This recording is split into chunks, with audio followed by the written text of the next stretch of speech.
This way? Is it better now? Yes. Perfect. So as we said in the previous lecture, for the hydrogenation, what we need actually, we need hydrogen and the presence of a catalyst, and generally speaking, the catalyst is a metal, like, or metal oxide, for example, palladium over carbon, or platinum, or palladium, platinum oxide, for example, something like that. Any one of these actually, only one what we need. So what we are going to get, hydrogenation. So the hydrogen will add itself to the carbon bond carbon. And at the same time, as we also mentioned, that the stereochemistry of this addition reaction is Sen addition reaction. Generally speaking, in organic chemistry, whenever we, this type of reaction, we call it reduction.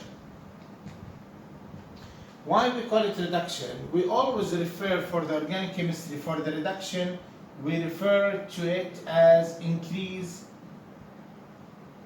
in hydrogen numbers. Do you follow me? So whenever we have a reaction which resulting of the increase of the hydrogen atoms, we call this reaction as reduction.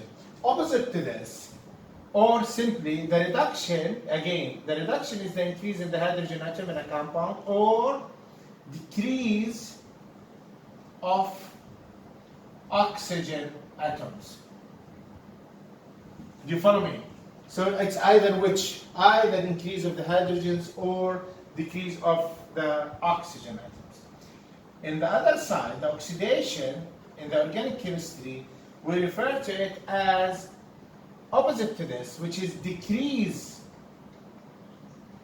of hydrogen atoms or increase of oxygen atoms. So any reaction resulting by increasing in the oxygen atoms in the compound, we call it oxidation.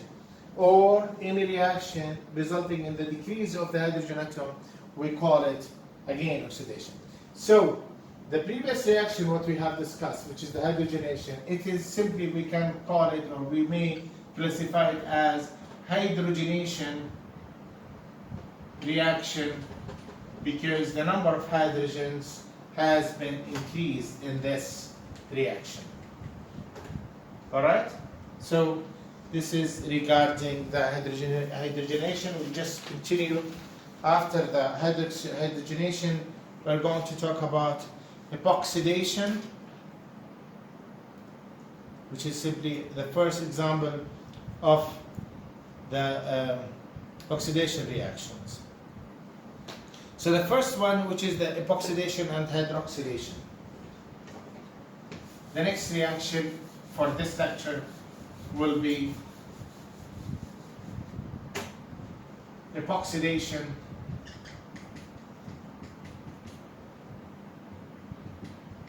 and hydroxylation.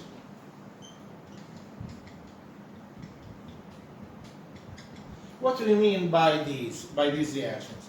First of all, as we said, the addition here always means addition. Do you follow me? So in this case, what we mean by, we are going to talk about a reaction which leads to addition to the carbon bond carbon and forming of what we call it epoxide. We will describe now the meaning of the epoxide. Then we are going to convert this epoxide into hydroxylation, which is the hydroxyl is the OH, which means addition of two OHs to the carbon double bond carbon. So the first reaction, which is the epoxidation, always we can make epoxidation by converting alkene or reacting alkene with some special reagent, which we call it metachloroperbenzoic acid, MCPBA. The MCPBA, it is a pair acid reaction, it's a pair acid. This is the structure of this reagent. This is called metachloroperbenzoic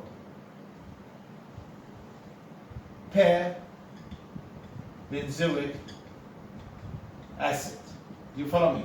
As you will learn in the organic chemistry too, the benzoic acid, it's just COOH, as we have actually learned before.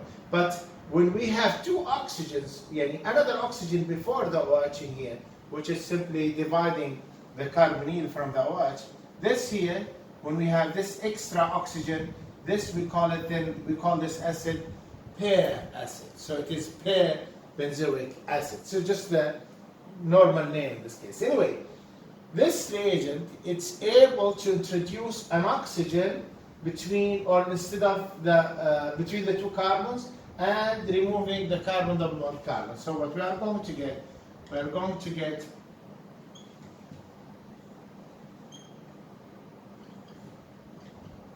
this case here. This is called, or this ring, whenever we have a three-membered ring in which one of the three-membered ring is an oxygen, we call this epoxide. Do you follow me? So a three-membered ring with oxygen in one of the three members, we call this epoxide. And as you can see here, we have converted carbon double bond carbon into the epoxide in this case by using the metachloropare benzoic acid, MCPBA, which has this structure. Anyway, I'm just going to remove the structure of the MCPBA now in order to focus on the next reaction, which is the hydroxylation. We, generally speaking, we are not that much interested actually to prepare the epoxide. We are actually interested to convert the epoxide into another reagent, which is in this case, if we allow the epoxide to react with water now, what's going to happen, simply the water here can react from the opposite side of the epoxide, and this goes away, and then at the end we are going to get what we have it as the diol in this case. So we will have 1,2-diol or a glycol, or this is simply the hydroxylation reaction. As you can see here, this type of reaction, first we introduce or we convert the carbon double bond carbon into epoxide. Then when we reacted the epoxide with water, we could convert the epoxide into the corresponding 1,2-diol. This is actually where it comes here, the hydroxylation, as you can see. So at the end of the day here, we have added 2 hydroxyl group to the carbon double bond carbon system. So we ended up with some functional group, which we call it 1,2-diol. It's like dialcohol in this case. Is that clear, guys? So the most important thing about this reaction again is this type of reaction will produce always anti-product in this case. Clear? Clear so far, guys?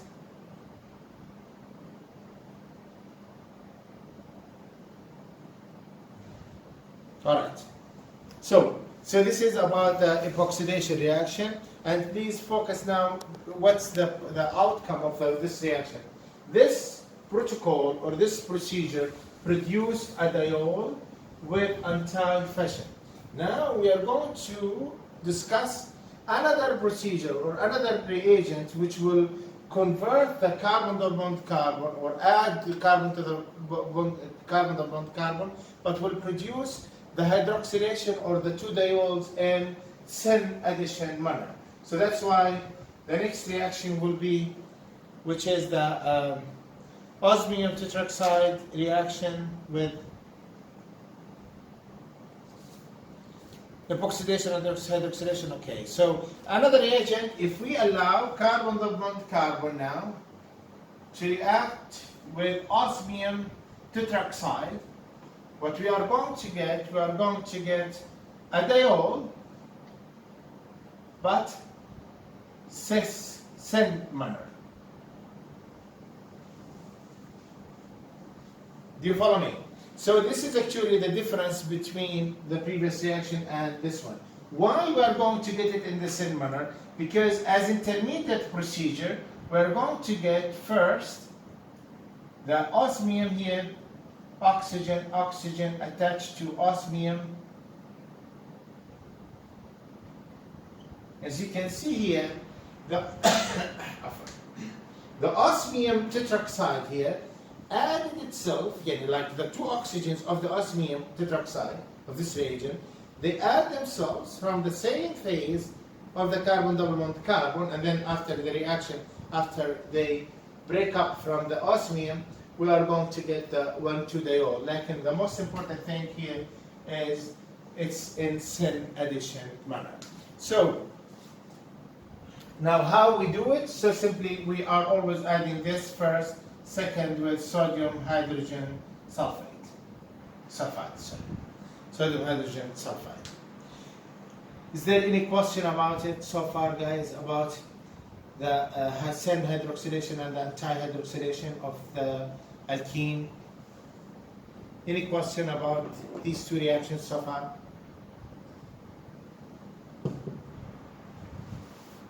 Is there any question?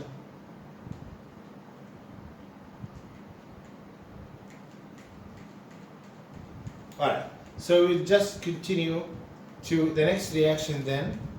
So before continuing to the next reaction, I'm just going to show you one example, just to show you the difference between the two reactions. Since you don't have questions, so I may just stimulate your brain just with some questions. So for example, if you have, suppose, cyclopentene, and you allow the cyclopentene to react twice. First reaction, it was with metachloropyrbenzoic acid first, second with water, or the second path, if you allow it first to react with osmium tetroxide, second with sodium hydrogen sulfide. What would be the outcome of the reaction of each reaction? As you can see in here, for such a type of question, you don't need to give details. You don't need to give any explanation. You don't need to give any mechanism. You only need to focus on writing the structure of the product with the correct stereochemistry, if there is any. You follow me?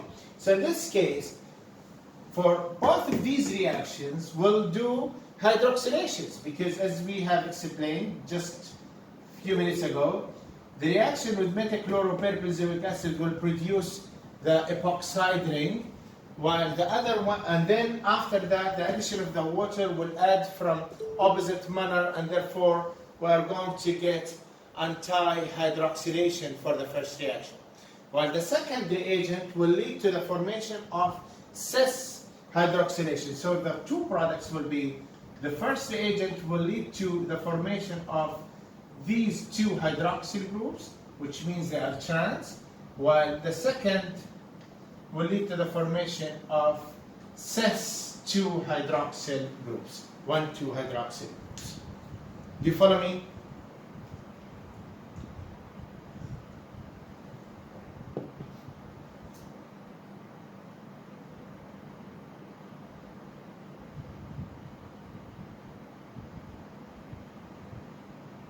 Is there any question about it so far, guys? Is there any question? All right. So this is about the epoxidation and hydroxylation of alkenes. And again, here, as you can see, what type of... Yes, inshallah. Inshallah, I will upload both lectures today on the YouTube. All right. Now let me ask you, for this type of reaction, you may classify it. What can we classify it? Reduction or oxidation reaction? This reaction, or any one of these two reactions. Should we classify it oxidation or reduction? What do you think?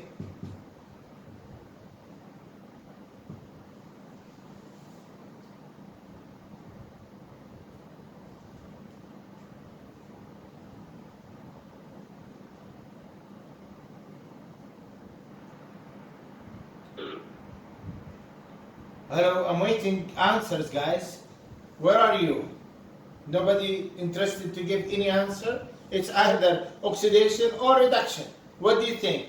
This conversion from this reagent into any of these two products, what it is exact oxidation. Why, Jalila, why it's oxidation?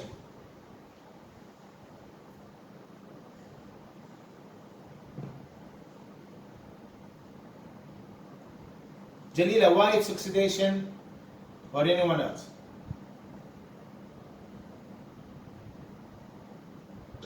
H decreased. The hydrogen decreased. Because actually, as Amani said, we have increased the number of oxygens. As you can see here, the number of oxygen has been increased in both reactions. So that's why this type of reactions, we call it, in general, it's an oxidation reaction. All right, again, please, just to remind you, in order to use the time of the lecture as efficient as possible, please, I will assume that if you don't interrupt me, that means you are understanding everything, that there is no question. I would encourage, and please never ever hesitate to stop me at any time and ask any question. Don't think about anything in mind. Whatever you think that this is not clear, just stop me and ask question. And I would recommend to use the microphone, because sometimes I may not be able to see the chatting here. Therefore, just to use the time more efficiently, I will just continue discussing and will assume that no question until you ask a question. Is that clear, guys? All right. So let's move to the next question, the next reaction, which is the formation of carbenes, or formation of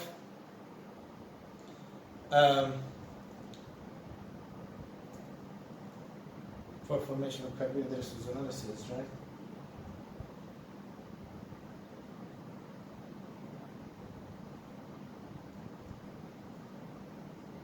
Okay, before that, we'll just talk about the ozonolysis reaction. Yeah, this one too.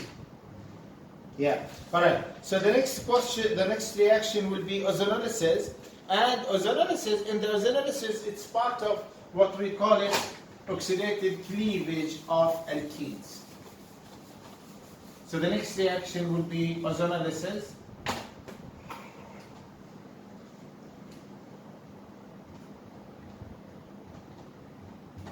Which is simply, it's an example of a type of question, of example of reactions, we call it oxidative cleavage. All right. What's the meaning of oxidative cleavage? Oxidative, it means we are doing oxidation, because always we refer to the oxidation by this way. It's oxidation. So it's oxidation reaction followed by cleavage. What's the meaning of cleavage?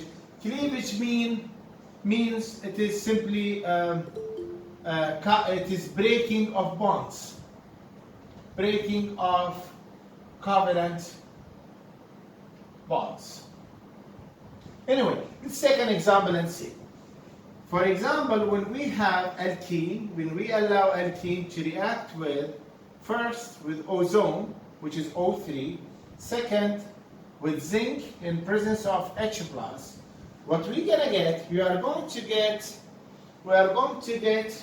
oxidation followed by cleavage. In other words, instead of carbon double bond carbon, we will form carbon double bond O. So we will have carbon double bond O plus C double bond O, carbon double bond O.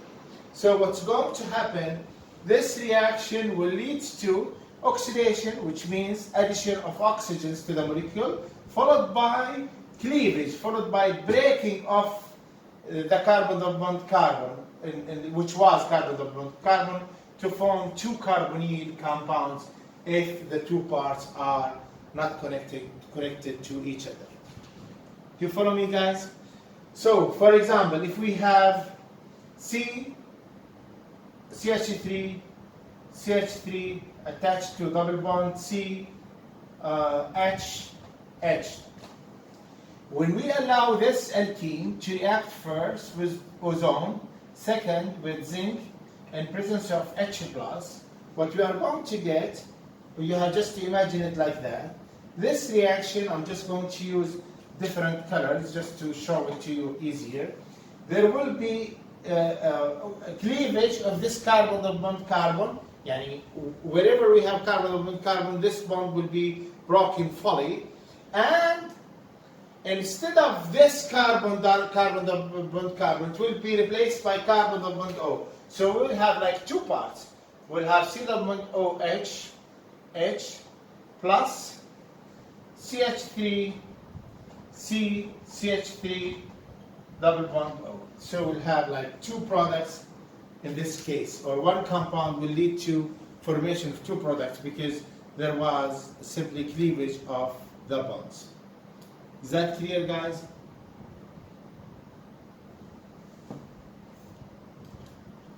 I don't feel, much of interaction today. I don't know why. Maybe because of the timing, and you are sleeping, or what exactly the case? Jihad now is answering. That's great, but I want. Is there any question? Is it so much? Is it that much easy? It's very clear, so that you are understanding everything. Is everything understood?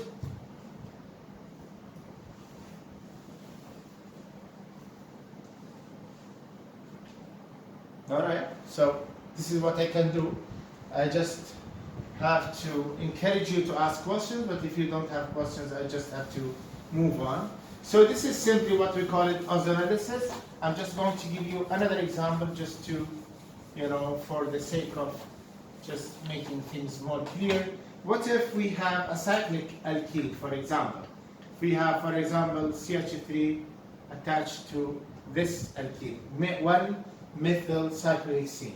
If we allow the 1-methylcyclohexene to react with ozonolysis, or to undergo ozonolysis, with ozone in presence of zinc, then H+,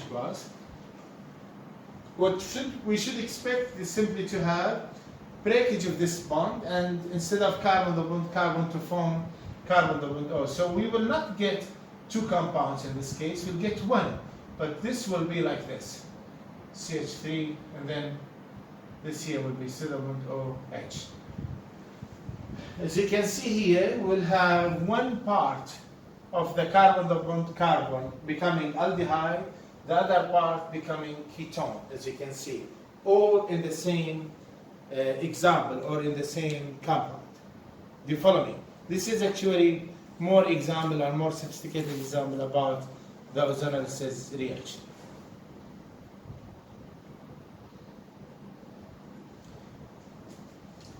Now let's talk about more another type of reaction or similar type, which is the reaction with KMnO4 with alkene. So the other reaction, if we allow it to react, carbon double bond carbon, to react with KMnO4 in presence of H+.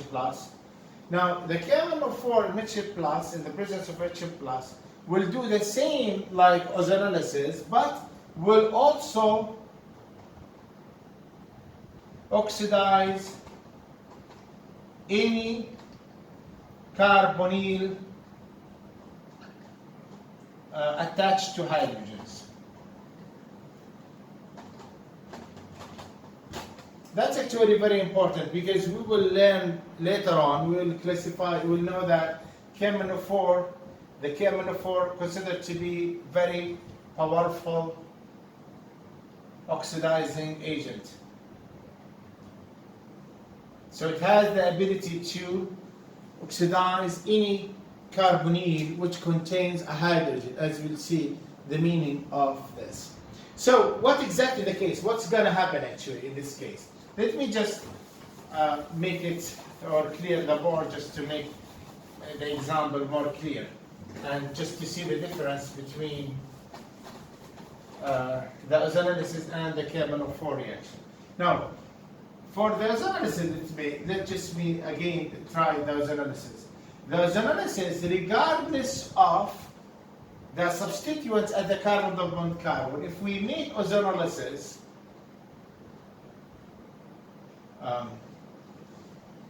if we make ozonolysis, always what we're going to get, we are going to get breakage of the carbon double bond carbon and a formation of carbonyl instead. So we'll have C double bond O plus C double bond O.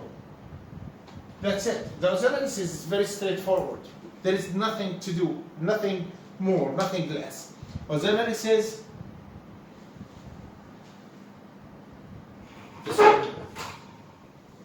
Is that more clear now?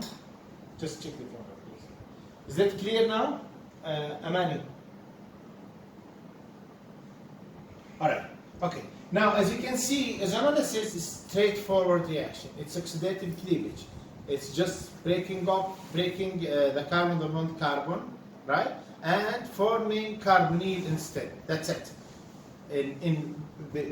Instead of any carbon double bond carbon, there will be carbon double bond O, carbon double bond O, and that's it. But the reaction with KMnO4, it depends on the type of the substituents which are already attached to these carbons. For example, here, we will have, let me just give you all possibilities. If we have, for example, CH3, and then hydrogen. Now, and we allow this to react with KMnO4 in the presence of H+. What we are going to get, similarly oxidative cleavage. So we are going to get C double bond O, CH3. Do you follow me? Now, at the beginning, we are going to get the other part will be C double bond O, HH. I'm just using it into two brackets. Just to show you that this intermediate here, it will further fully oxidize in the presence of KMnO4, in presence of H+, because this simply carbonyl containing compound, it has hydrogens attached to the carbonyls.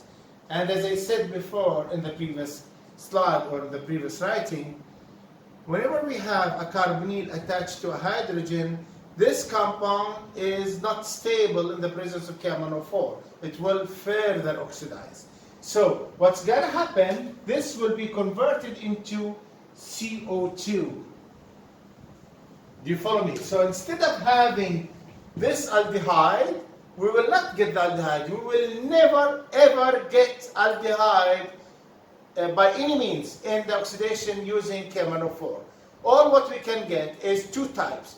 Either carbonyl or with three types actually, ketone or CO2 or carboxylic acid, as you will see. Do you follow me? So that's actually the case here. So I'm just going to remove this because in the exam, whenever I ask you to write the product, you only supposed to write CO2 plus this carbonyl containing compound.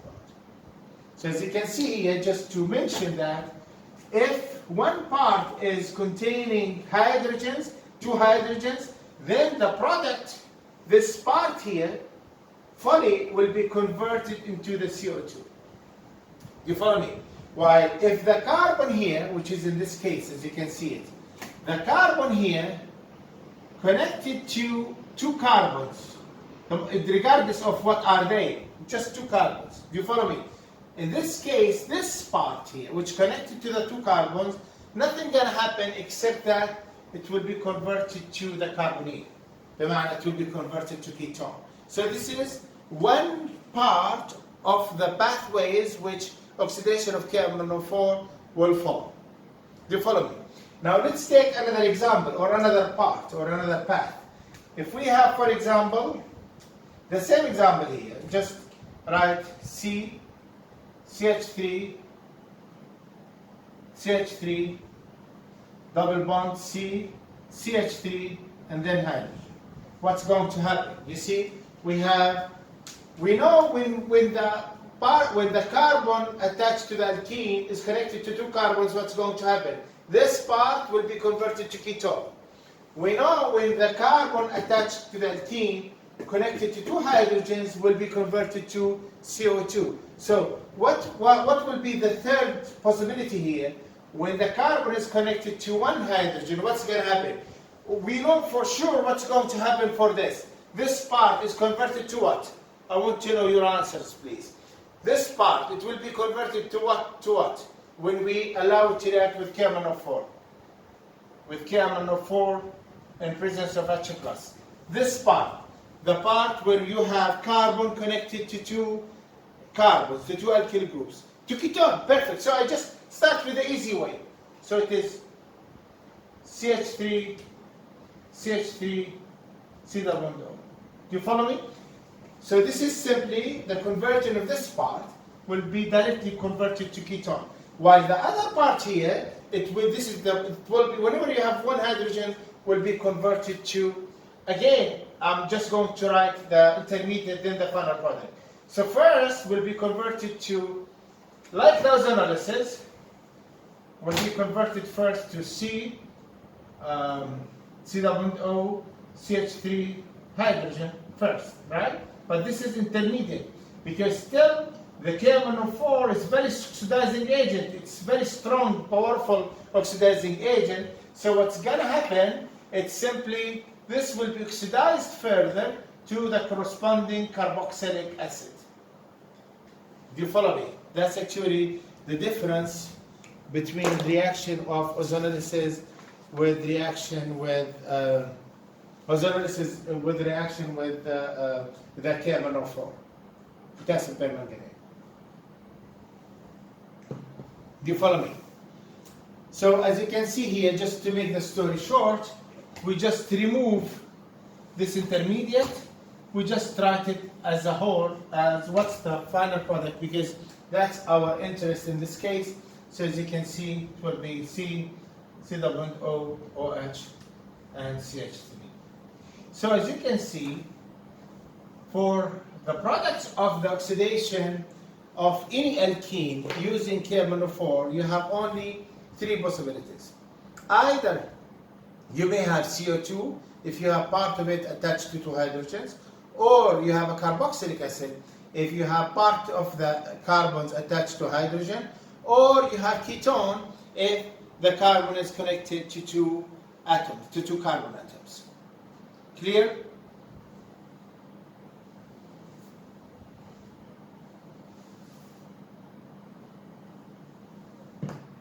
Is that clear, guys?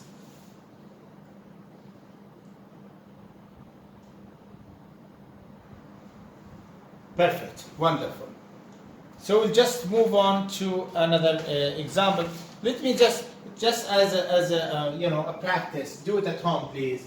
Just check what will be the outcome of each of the following reaction when we use simply the different reagents.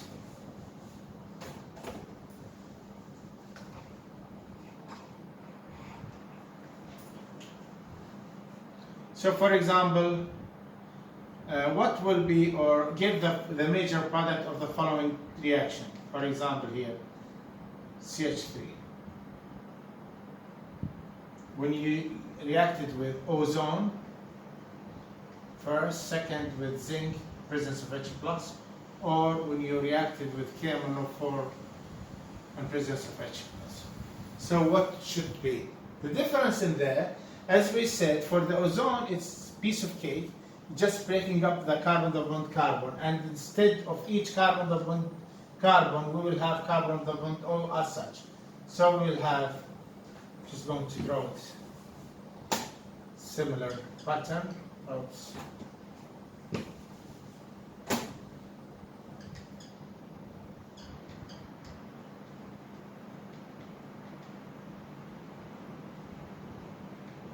So this will be the first product. And here, if you allow the same reactant to react with KMnO4, you are going to get the part which has ketone will stay ketone.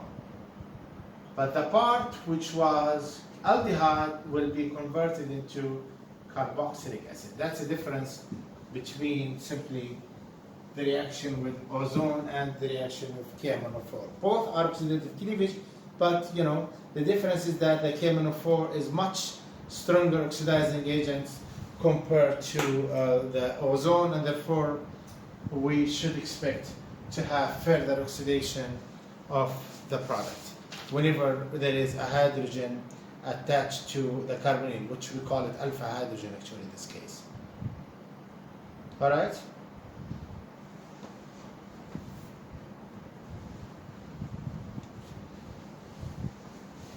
Now another reaction, another cleavage reaction or another reagent which used for such type of reaction, which we call it, which is the use of hydrogen periodic acid. The use of periodic acid with the hydroxylation, with the syn hydroxylation,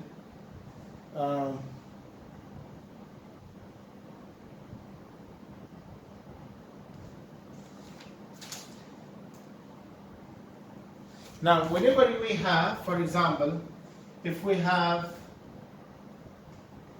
diol, syn-diol, and we allow it to react with this acid HiO4, which is periodic acid. In this case, the periodic acid is capable of oxidizing this to the corresponding carbonyl compound. So it will break up again this bond, in this case, between the carbon-carbon double bond. طبعا, as we said before, this dihydroxylation or syn hydroxylation, we may prepare it by reaction of alkene with osmium tetroxide, as you remember. So by reaction of alkene with osmium tetroxide, we can convert it into syn hydroxylation. After that, or the 1,2-diol, after that reaction with periodic acid, we can simply make oxidative cleavage similarly or similar to the reaction with ozone. So it will be simply breaking up the bond, and there will be a formation of carbonyl instead of carbon double bond carbon. Any question?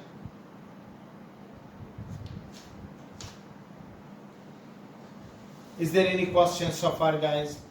I know you are not interacting well, but anyway, it's I don't feel relaxed when I don't hear questions.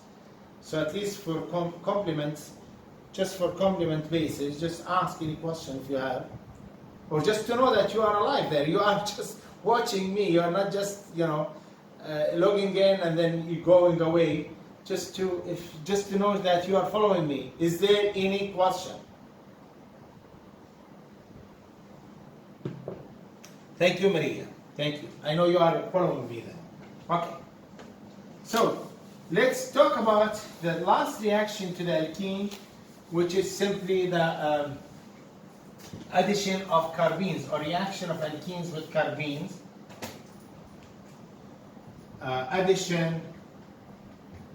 Reaction of carbene to alkene. So carbine, what's the carbine actually? In this case, the carbine is a very reactive reagent. It has actually a carbon, it's like this. It's a divalent carbon, a carbon attached to two bonds while it has a lone pair at the same time. This type of carbon first, what's the hybridization of this carbon when the carbon is attached to three electronic groups? What should be the hybridization? What should we expect? Exactly, sp2. So what would be the structure, the geometry around the carbon? Maria, what would be the geometry or structure?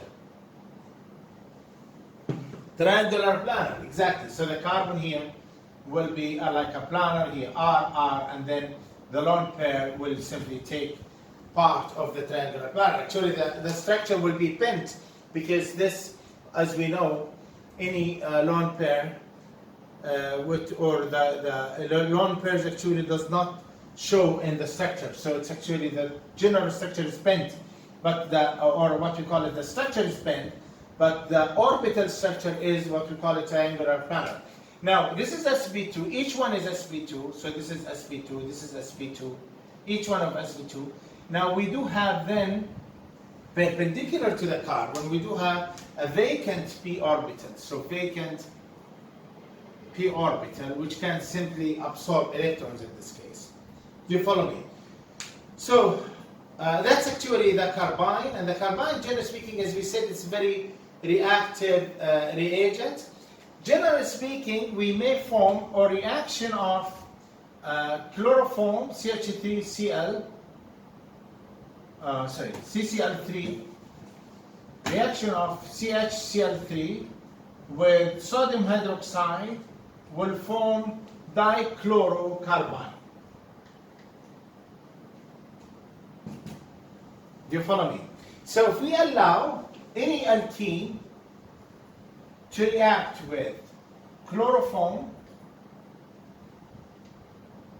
in presence of base such as sodium hydroxide, what we are going to get cyclopropane. This case here, I'm just going to draw it this way.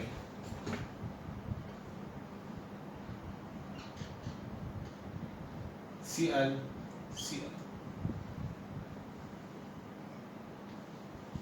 Do you follow me? That's actually what's going to happen. The carbine here will add itself to the carbon double carbon and form here, in this case, a cyclopropane ring where the cyclopropane is attached to two chlorine atoms. The example actually will show us what exactly the case here. For example, what if you have this alkene and you allow it to react with chloroform in presence of sodium hydroxide? What you're going to get? Similarly, you are going to get the carbine first as intermediate, and then the carbine will add itself to the alkene, and then you are going to get such type of bridging compound. Is that clear, guys? Actually, carbene, not carbine, anyway.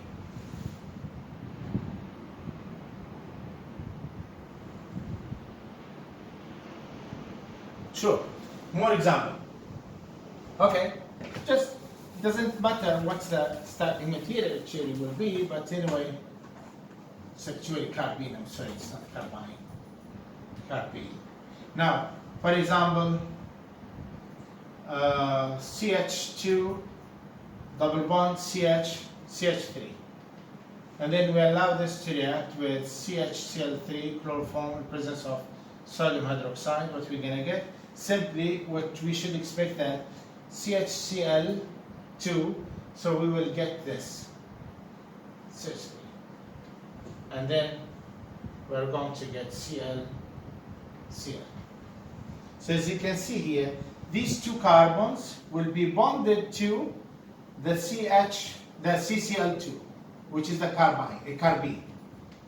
So it will be bonded to the carbene and then forming cyclopropane, and that's it. This is simply the whole example or the whole reaction of it. Do you follow me?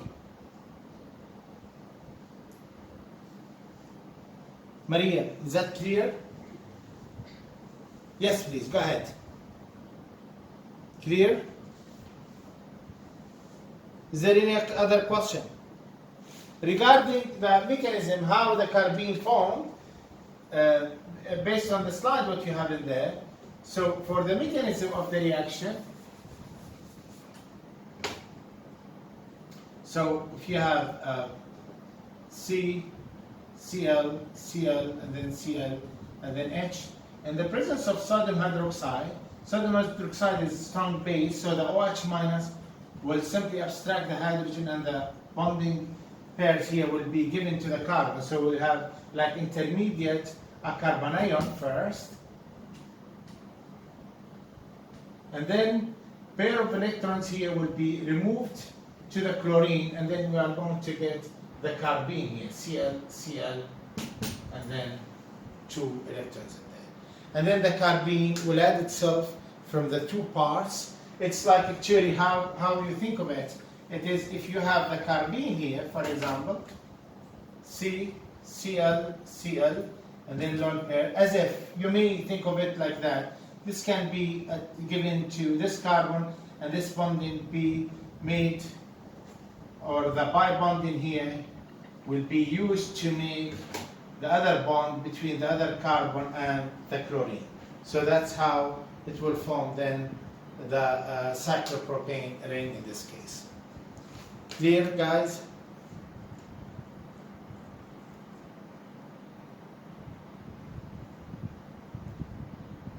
Is that clear? All right, perfect. So another reagent which also can make a carbene, which is if we want to form a cyclopropane without the chlorine, we may allow it. We may allow the alkene to react with, instead of simply chloroform, we can allow it to react with diiodomethane CH2I2 plus any alkene in the presence of zinc copper alloy actually, zinc copper alloy. What we're gonna get, we are going to get C cyclopropane. That's it. Do you follow me? So the difference between both is the reagent here. The reagent here we use 1,2-diiodomethane in the presence of zinc alloy. It will give us cyclopropane without any substituents. While in here, if we use chloroform in the presence of sodium hydroxide, we are going to get cyclopropane, but on the carbon we will have simply 2 chlorine atoms. So that's actually the difference between the two reagents in this case. This is called Simon-Smith reaction, which is simply the same reaction or the same previous reaction, but just the difference is simply the product. So let's take a more specific example. If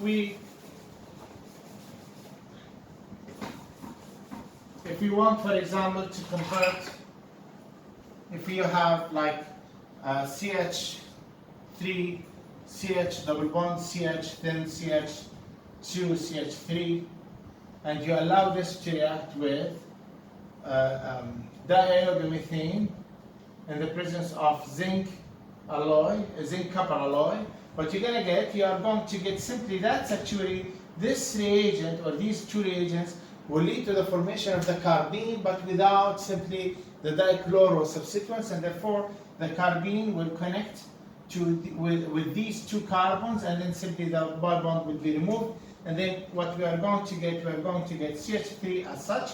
These two, just focus on the two carbons in here.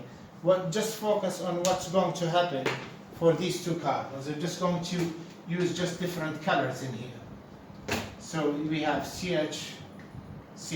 So what we're gonna get here, we have CH as such, and then U bond with the carbon here will be formed, and then the rest of the carbon is simply the same. Nothing changed, nothing happened.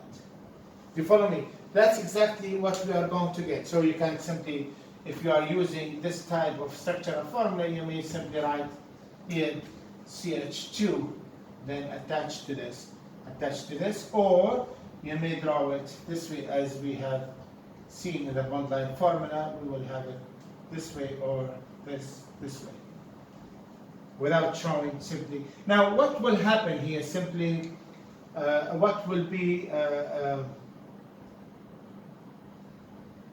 can be both, it doesn't matter, without showing this chemistry of the reaction. Do you follow me? So it's either, which is fine.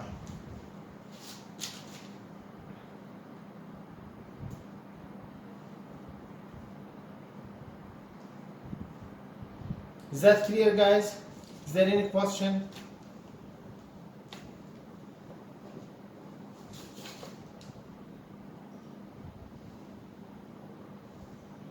All right. The last topic which we are going to consider, which is simply the polymerization reaction, or the radical reaction or radical addition to alkenes. What we call it polymerization reaction.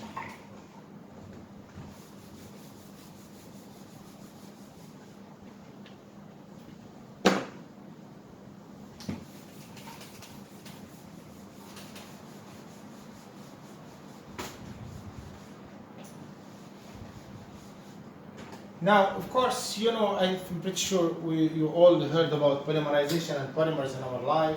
So we're talking about radical reactions, radical addition reactions to alkene, which is simply polymerization of alkene.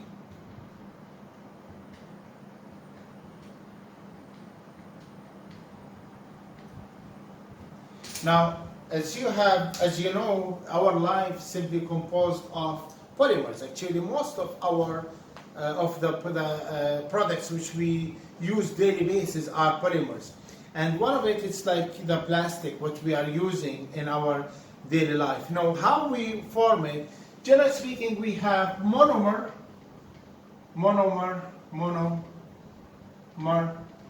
When we make this monomer reacting with itself with a huge number of times, when we make a monomer repeat itself, or a compound repeat itself to a huge number of compounds to form monomer repeated by n, where n here is big number,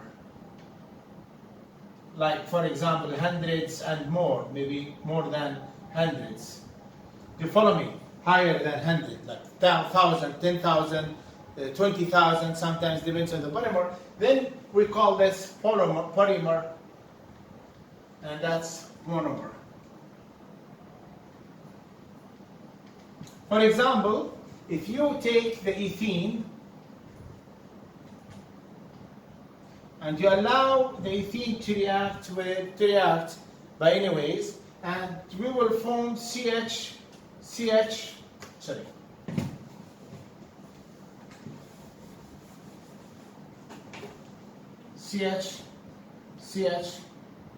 and then connected to itself thousands of times. Let's say, for example, to N, where N here is, for example, 1,000, for example.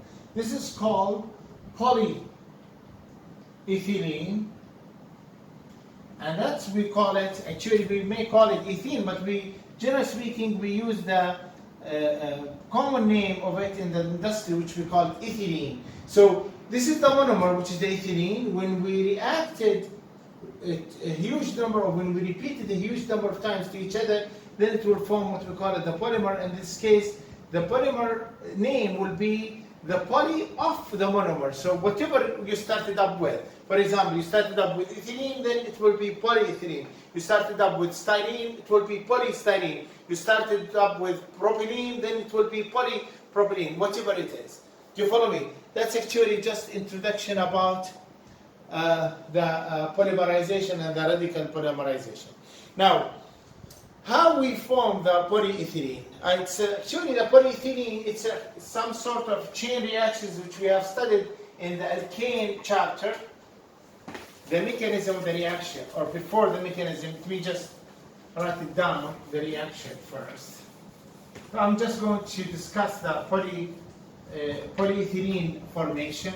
So for example, if we have CH2 double bond CH2, and we allow it to react with, we polymerize it, we will get, as I said, it's a polymer, so CH2, then whatever, it will be repeated by N, and where N here is big number, regardless of to specify. Generally speaking, higher than 20 will be like a polymer, but generally speaking, for practical basis, this N normally by thousands.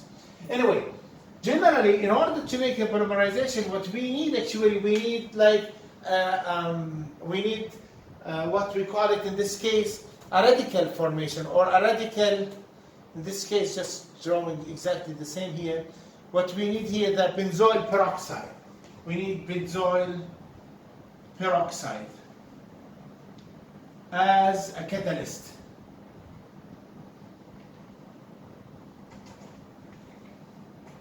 As initiator of polymerization.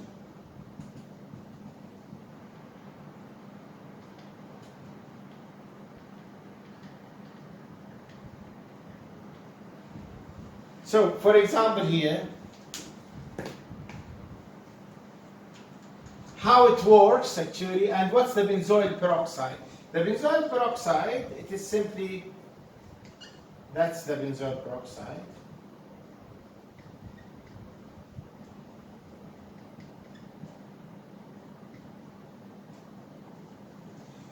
Generally speaking, whenever you see oxygen bond, this is called pair acid, peroxide. In this case, this is actually the pair benzoyl peroxide catalyst. Actually, in this case, now in here, this reagent, when we the benzoyl peroxide, when we it will not be stable actually when we heat it up, or in the presence of light. I think in the next line. In heat. In the presence of heat, this bond, oxygen-oxygen bond, is not stable.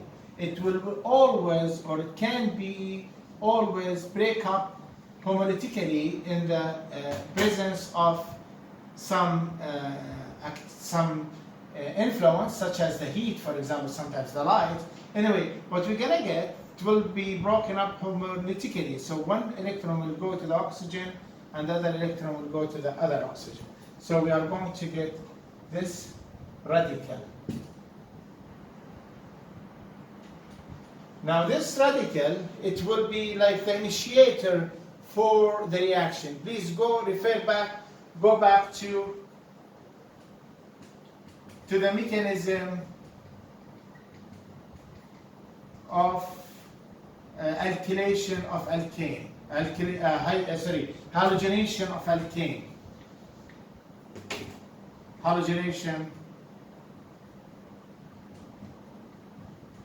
of alkanes. It will be exactly almost the same mechanism. So as you remember, when we discussed this halogenation of alkanes, we said halogenation of alkanes will always proceed in 3 steps. First, the initiation. Second, the termination. Now, in here, as you can see, this part is part of the initiation reaction, because simply it will lead to the formation of a radical. Now, the next step here will be what? This radical, and let's call it RO radical, regardless, just to make it easy. Now, when we have CH2, when we have this ethylene, what we're gonna get, this radical, as we said before, as we explained before, the radical is extremely reactive species. So this will use its electron to make a bond with the carbon, and one of the pi electrons will be going here to make the bond, and the remaining electron will move to the carbon. So first, we're going to get RO attached to the CH2 from this side, then attached to the CH2, and while the CH2 has a radical now. Now this radical will react further with another molecule, or another molecule of ethylene, CH2, double bond CH2, by the same way. So this electron will be used to make a bond now with the carbon, and one of the electrons here will be used to make another bond, the same bond, and the remaining electron will be removed to this carbon. So what we're gonna get, I'm just going to repeat this 3 times, and then I'm going to stop the reaction. So what we are going to get, we are going to get RO, then CH2, which is the first part, then attached to the second part, CH2 radical. Now, this here, with another molecule, will be repeated again, until we make this polymer, CH2 attached to these 2 parts, and then we'll stop the reaction when the starting material finished, and they will be attached to themselves by, as I said, a huge number of times, and therefore that will be the formation of the polymer in this case. Clear, guys?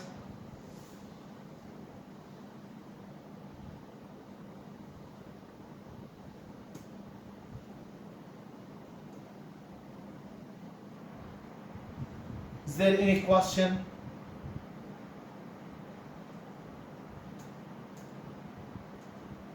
before leaving this chapter? Is there any question?